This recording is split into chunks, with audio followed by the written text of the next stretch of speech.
Hello friend,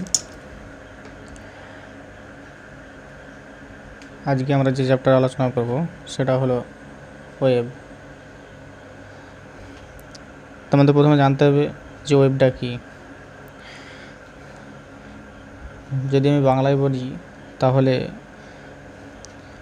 এর সংজ্ঞা হবে যে মাধ্যমের এক অংশ থেকে অন্য অংশে সসীম গতিবেগে দশার স্থানান্তরকে তরঙ্গ বলে।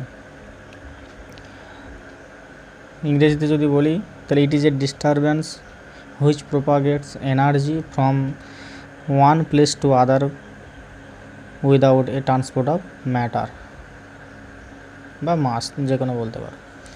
এখানে যদি আমি দেখি যে যদি একটা ঢিলকে আমি ছুঁড়ি,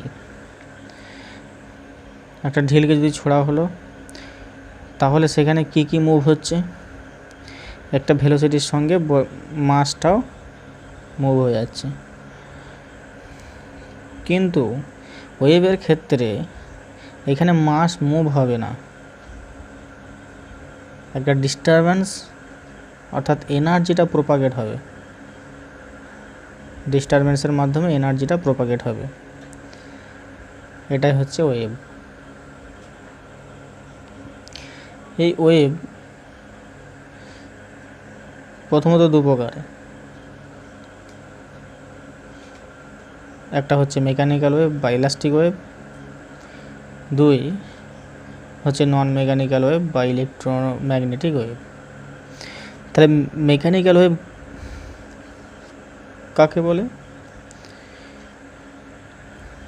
which require the material medium, অর্থাৎ মেটেরিয়াল মিডিয়াম বলতে কি, solid, liquid or gas,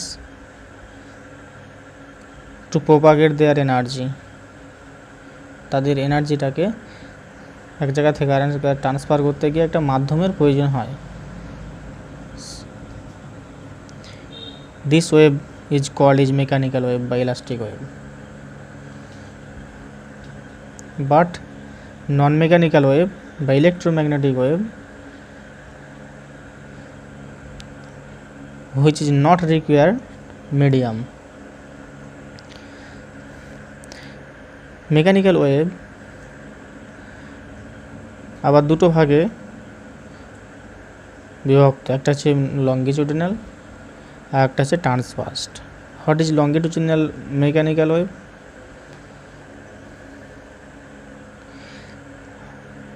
longitudinal mechanical হলো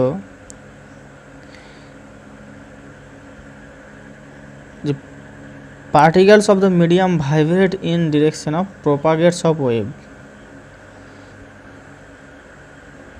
তার মানে কি? তার মানে হলো যে ডিরেকশন অফ ওয়েভ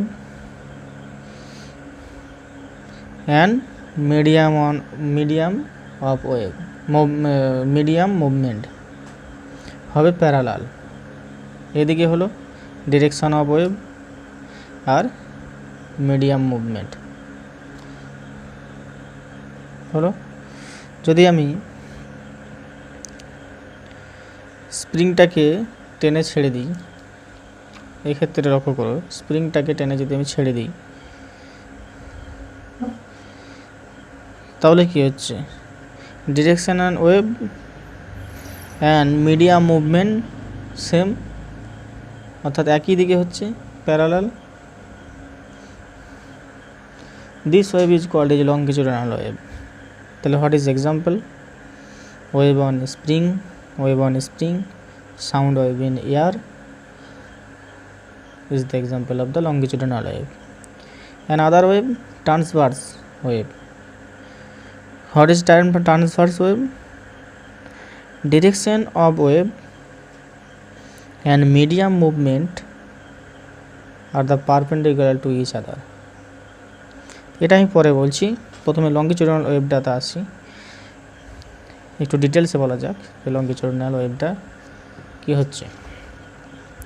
আমি যদি এই ফিগারটা দেখি লঙ্গিটিউডিনাল ওয়েভের ক্ষেত্রে, তাহলে একটা স্প্রিংয়ের মধ্যে প্রথমে কম্প্রেশন হবে, তারপরে রেয়ারফ্যাকশন হবে, তারপরে কম্প্রেশন, তারপরে রেয়ারফ্যাকশন। তাহলে একটা লঙ্গিটিউডিনাল ওয়েভের ক্ষেত্রে আমি ওয়েভ লেন্থ কাকে বলবো? আর একটা ট্রান্সভার্স ওয়েভের ক্ষেত্রে লঙ্গিচুডাল ওয়েভ কীভাবে মেজার করব?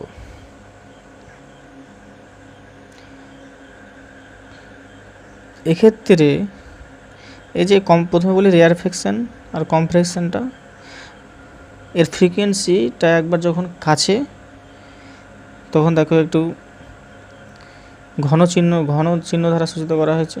আবার দেখুন রেয়ারফেকশন হচ্ছে তখন একটু ফ্রিকোয়েন্সিটা একটু দূরে যাচ্ছে, আবার ফ্রিকোয়েন্সিটা একটু কাছাকাছি হচ্ছে, আবার একটু দূরে যাচ্ছে। এইভাবেই এর এনার্জিটা এক জায়গা থেকে আরেক জায়গায় ট্রান্সফার হচ্ছে। এর ফলে যে নোড তৈরি হচ্ছে, অর্থাৎ কম্প্রেশনের ফলে নোড, রেয়ারফ্যাকশনের ফলে অ্যান্টি নোড। তাহলে এটা হলো নোড, অ্যান্টি নোড। তাহলে ওয়েভলেন্থ কাকে বলবে? এক্ষেত্রে যে distance between two consecutive compression or rarefaction, আমি যদি রেয়ারফ্যাকশনে নিই তো between two rarefaction this is call the wavelength. And কম্প্রেশনের ক্ষেত্রে যদি নিই, অর্থাৎ নোডের ক্ষেত্রে distance between the two consecutive compression is called the wavelength. এর গ্রাফ যদি আঁকি তাহলে গ্রাফটা কী হবে? একদিকে দিলাম ডেনসিটি অফ দ্য মিডিয়াম আর একদিকে লেন্থ। তাহলে প্রথমে হচ্ছে কম্প্রেশন, তারপরে রেয়ারফ্যাকশন, তারপরে কম্প্রেশন, তারপরে রেয়ারফ্যাকশন, তারপরে কম্প্রেশন। অ্যাকচুয়ালি কম্প্রেশন যেখানে হচ্ছে সেখানে মোর ডেনসিটি হচ্ছে, ফ্রিকোয়েন্সি খুব কাছে। আর রেয়ারফ্যাকশন যেখানে হচ্ছে সেখানে লো ডেনসিটি। তাহলে যে এর ওয়েভলেন্থটা কত বলা হচ্ছে? টু কনজিকিউটিভ রেয়ারফ্যাকশন বা two consecutive compression, this is head. এখান থেকে এখানে এটা হচ্ছে ওয়েভলেন্থ। ট্রান্সভার্স ওয়েভলেন্থ, তাহলে ট্রান্সভার্স ওয়েভলেন্থে আসি। প্রথমেই বললাম যে এর direction of wave and medium movement হচ্ছে পারপেন্ডিকুলার টু ইচ আদার, অর্থাৎ 90 ডিগ্রি।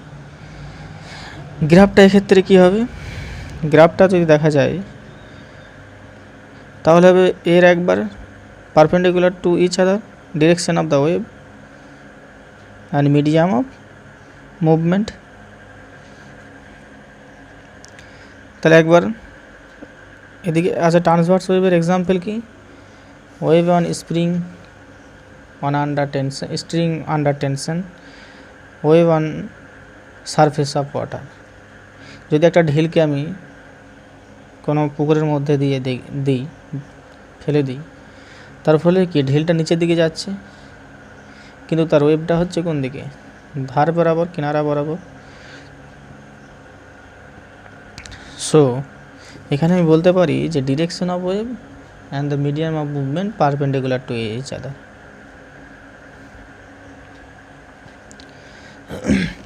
তাহলে সেখানে যে ফিগারটা আসছে সেটা হলো, এটাকে বলা হয় ক্রিস্ট। এটা হয় ট্রাপ তার বিটুইন টু ক্রিস্ট। তাহলে এক্ষেত্রে ওয়েভলেন্থ হবে the distance between two consecutive crest is called wavelength.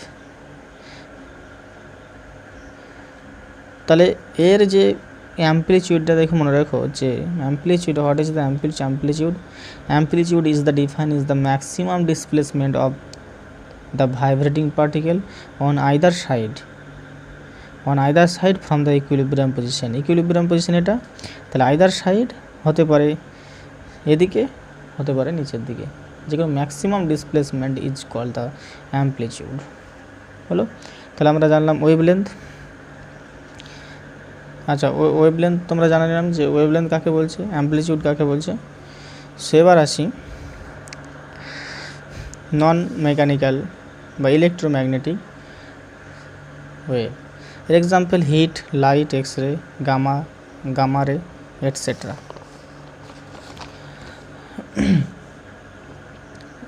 এবার আছে ফ্রিকোয়েন্সি। What is frequency?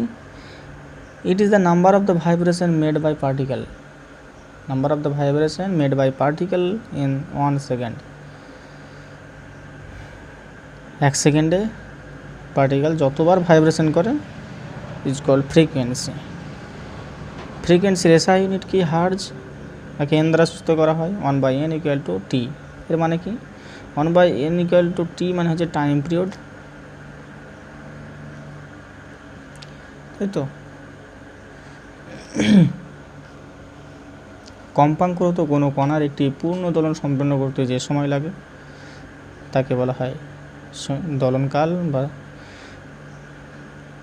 দোলনকাল। আর একটা হলো ফ্রিকোয়েন্সি।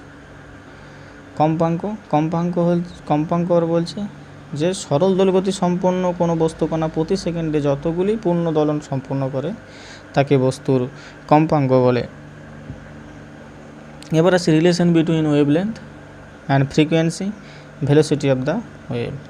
যদি ল্যামডা যদি হয় ওয়েভলেন্থ, এন যদি হয় ফ্রিকোয়েন্সি, ভি যদি হয় ভেলোসিটি, তাহলে এর মধ্যে রিলেশন হবে যে V equal to N lambda. অর্থাৎ এদের মধ্যে যে সম্পর্কটা আসবে ল্যামডা প্রপোর্শনাল টু 1/n, অর্থাৎ wavelength inversely proportional to 1/n frequency. এবং এটা পরে একটু আলোচনা করব। Electromagnetic wave. What is electromagnetic? Do not record and medium, যেটা আগে বললাম, can travel through the vacuum. Medium যখন থাকবে না তখন আমি বলতে পারি can travel through vacuum. Basically electromagnetic consist of the photon কণা।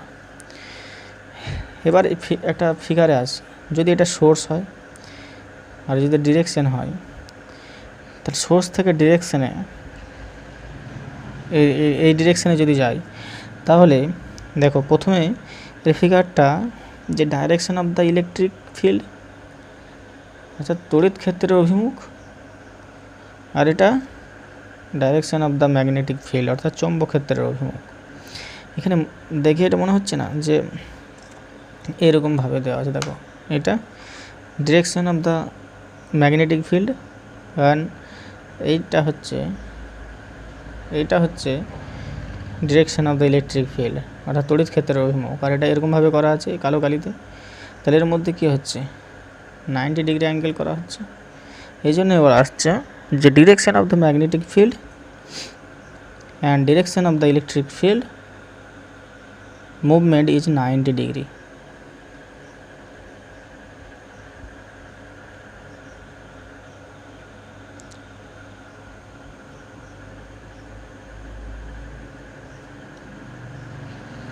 Is 90 degree. এবার আসি যে দে প্রোপাগেট অ্যাজ ট্রান্সভার্স ওয়েভ। আমরা ট্রান্সভার্স ওয়েভে কী পড়েছি? যে ডাইরেকশন, দেখো কী পড়েছি? যে direction of the wave and medium of the movement is perpendicular 90 degree. ঠিক এখানেও তাই, যে এখানেও 90 ডিগ্রি হচ্ছে। সো এটাই বলছে they propagate as the transverse wave. They are neutral uncharged বলা হয় ইউনিউট্রাল, আর ভেলোসিটি সেম অ্যাজ লাইট। এবার ওয়েভ লেন্থ রেঞ্জ কত?